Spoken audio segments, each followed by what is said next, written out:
Spencer उसकी वैचारिकी के question answer का रिवीजन करते हैं तेजी से और फास्ट से। अगर किसी भी एग्जाम के लिए आपको यह क्वेश्चन आंसर उपयोगी प्रतीत होते हैं तो आप चैनल को लाइक और सब्सक्राइब करना बिल्कुल ना भूलें।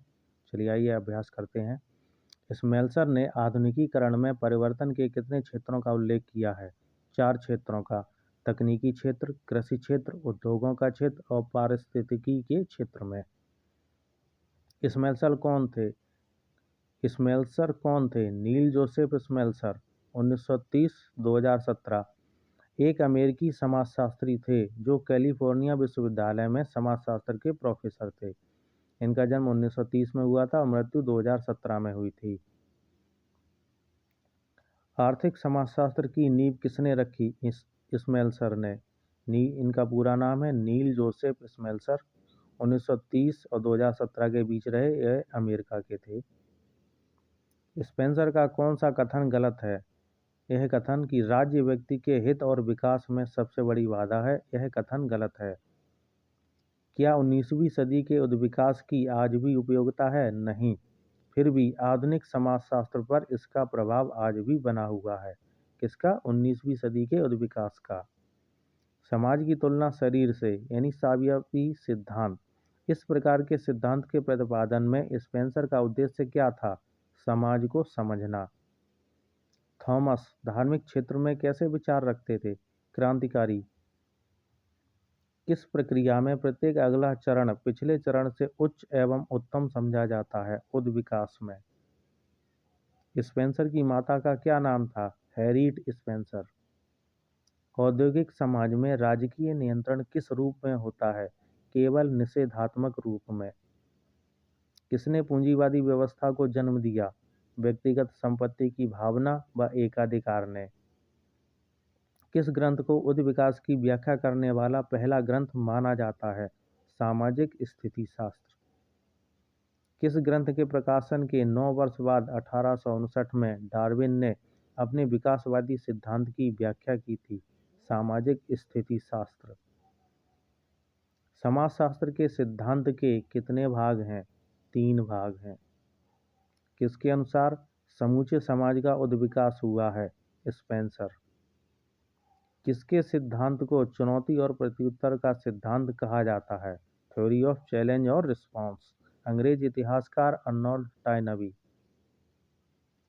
किसने विज्ञानों का वर्गीकरण किया था? कॉम्टे। विभिन्नता कब उत्पन्न होती है? उद्विकास के दौरान। ब्रह्मांड के प्रमुख सत्यों में दूसरा सत्य क्या है? पदार्थ की अविनाशिता या पदार्थ का कभी भी नाश नहीं होता है। किसकी भांति सामाजिक उद्विकास की प्रक्रिया कुछ निश्चित स्तरों से गुजरकर होती है? प्राणिशास्त्रीय उद्विकास की भांति। वैज्ञानिक अर्थ में उद्विकास का क्या अर्थ है? एक ऐसी प्रक्रिया जिसमें एक सीधी सादी सरल वस्तु या सावयव क्रमिक परिवर्तन के कारण, किसके कारण? क्रमिक परिवर्तन के कारण जटिल रूप धारण कर लेता है। समाज में सर्वाधिक परिवर्तन किसके कारण होते हैं? आविष्कार के कारण। विचारक व्यक्ति और समाज इन दोनों में समानता और भिन्नताएं कब से निर्धारित कर रहे हैं? अत्यंत प्राचीन काल से। पार्सन्स, बेलाह और आइजनस्टैड ने स्पष्ट रूप से उद्विकासी अवधारणा की रचना क्यों की है? संरचनात्मक विभेदीकरण और प्रकार्यात्मक विशेषीकरण की प्रक्रिया को व्यक्त करने के लिए। कौन जन्मजात प्रतिभा संपन्न व्यक्ति था? Herbert Spencer. किस अवस्था में राज्य को एक कल्याणकारी संस्था के रूप में स्वीकार किया गया? सभ्यता का उच्च स्तर में। सभ्यता के किस स्तर में? उच्च स्तर में। स्पेंसर के अनुसार समाज और शरीर में चौथी समानता क्या है? अन्योन्याश्रितता। स्पेंसर का स्वर्गवास कब हुआ? सन 1903 में 83 वर्ष की आयु में। 8 दिसंबर 1903 ब्राइटन इंग्लैंड में। कहाँ पर हुआ? ब्राइटन इंग्लैंड में। जटिल समाज की विभिन्न संस्थाओं और संगठनों में पारस्परिक निर्भरता क्यों पाई जाती है? क्योंकि एक संगठन एक ही प्रकार का कार्य कर पाता है, अन्य कार्यों के लिए उसे दूसरे संगठनों पर निर्भर होना पड़ता है। इसलिए किस अवस्था में मानव प्राकृतिक दृश्यों को ज्यों का त्यों चित्रित करता था, प्रारंभ में या प्राकृतिक स्तर में। समाजशास्त्र के क्षेत्र में कॉम्ट की विचारधाराओं को और स्पष्ट, उन्नत तथा विस्तृत रूप में प्रस्तुत करने का कार्य किसने किया? ब्रिटिश समाजशास्त्री व दार्शनिक हर्बर्ट स्पेंसर ने। वर्तमान समय में प्रयोगात्मक रूप से किसका पुनः प्रचलन हुआ है? खुद विकासीय परिप्रेक्ष्य का।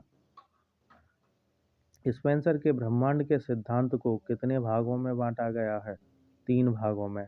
ब्रह्मांड के संतुलन के तत्व, ब्रह्मांड के 3 आधारभूत तत्व और 4 द्वितीयक मान्यताएं। उद्विकास किस दिशा में होने वाला परिवर्तन है? एक निश्चित दिशा में होने वाला परिवर्तन। स्पेंसर किस पत्रिका में 5 वर्षों तक लिखता रहा और इसके संपादन का कार्य करता रहा? इकोनॉमिस्ट। किसका मत है कि प्रारंभिक अवस्था में पारिवारिक जीवन अनिश्चित एवं शिथिल था? उस समय कामाचार की स्थिति थी, अतः पितृत्व अनिश्चित था। धीरे धीरे इस अवस्था में परिवर्तन आया और बहुपति विवाही परिवारों की स्थापना हुई। जब जीवन यापन के साधनों में वृद्धि हुई तो बहुपत्नी विवाही परिवारों का उदय हुआ। बेकोफन का। जब जीवन यापन के साधनों में वृद्धि हुई तो कैसे परिवारों का उदय हुआ? बहुपत्नी विवाहों का। यह किसका मत है? बेकोफन का। किसका मत है कि प्रारंभिक अवस्था में पारिवारिक जीवन अनिश्चित एवं शिथिल था? बेकोफन। किसका मत है कि प्रारंभिक अवस्था में कामाचार की स्थिति थी? बेकोफन। किसका मत है कि प्राथमिक अवस्था में बहुपति विवाही परिवारों की स्थापना हुई? बेकोफन। किसका मत है कि जब जीवन यापन के साधनों में वृद्धि हुई तो बहुपत्नी विवाही परिवारों की स्थापना हुई? बेकोफन। एडम स्मिथ का जन्म कब हुआ था? 1723 में। समाजशास्त्र में उद्विकास की अवधारणा किससे ग्रहण की गई है? प्राणीशास्त्र से। उद्विकास में क्या निहित है? प्रगति। कब राज्य के कार्य क्षेत्र का विकास हुआ और सरकार एवं कानून का विस्तार हुआ तथा मानव जीवन में सुरक्षा बढ़ी? सभ्य अवस्था का मध्य स्तर। सभ्य अवस्था का कौन सा स्तर? मध्य स्तर। ग्रंथ सामाजिक स्थिति शास्त्र में स्पेंसर ने जिन सिद्धांतों का प्रतिपादन किया था उन्हें कितने भागों में विभाजित किया जा सकता है? 2 भागों में। क्या श्रम विभाजन और विशेषीकरण हो जाने से यह अंग एक दूसरे से पूर्णतया पृथक हो जाते हैं? नहीं, उनमें अंतः संबंध व अंतः निर्भरता बनी रहती है। जड़ें किसका कार्य करती हैं? भोजन प्राप्त करने का। स्पेंसर ने सामाजिक स्थिति शास्त्र में किसका विश्लेषण किया है?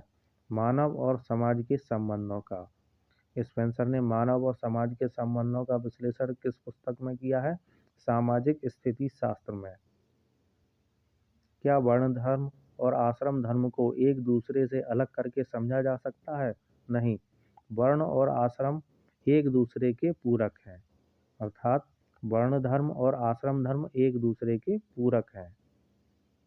कौन समाज के पतन की ओर जाती स्थिति को सभ्यता कहता है? स्पेंगलर। स्पेंसर के अनुसार शरीर की संपूर्ण चेतना शक्ति कहाँ केंद्रित रहती है? एक बिंदु पर। किस अवस्था में परिवार में स्त्रियों की स्थिति महत्वपूर्ण हो गई थी? बर्बर अवस्था का मध्य स्तर। बर्बर अवस्था का कौन सा स्तर? मध्य स्तर। 19वीं शताब्दी की प्रमुख विशेषता क्या थी?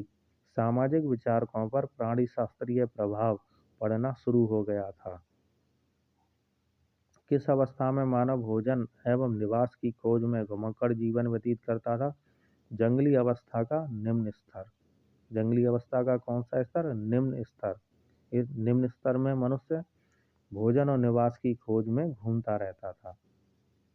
किस ग्रंथ में इस प्रकार के विचार व्यक्त किए गए हैं कि मुख से ब्राह्मण की, बाहु से क्षत्रियों की, उदर से वैश्यों की और पैरों से शूद्रों की उत्पत्ति हुई है? वेदों में।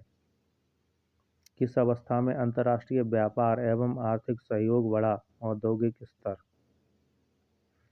वेल्थ ऑफ नेशंस ग्रंथ की रचना किसने की थी? एडम स्मिथ ने। अगर आपको क्वेश्चन आंसर का रिवीजन पसंद आया हो तो चैनल को लाइक और सब्सक्राइब करना बिल्कुल ना भूलें।